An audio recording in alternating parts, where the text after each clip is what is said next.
สวัสดีครับจะพามาตำเครื่องหัวหนูครับ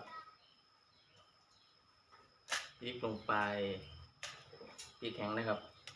อันพริกแข็งใส่แล้วจะหมักเลยน้องเป็ดหมัก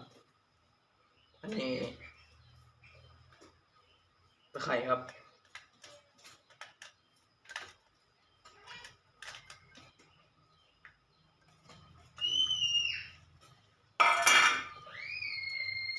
ตามด้วยเกลือครับแถวบ้านผมเอิ้นเกลือครับบางเขตก็เอิ้นเกียร์เกลืออันเดียวกันครับอันนี้อยู่ไซเขาเอิ้นสาครับนี่บ่มีอย่างอื่นเลยอันนี้คนตำคนตำ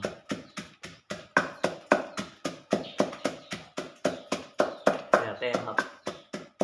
มาตำปล่อยตำให้เพราะว่าจะให้ตำกับผมอันมาตำงานเขา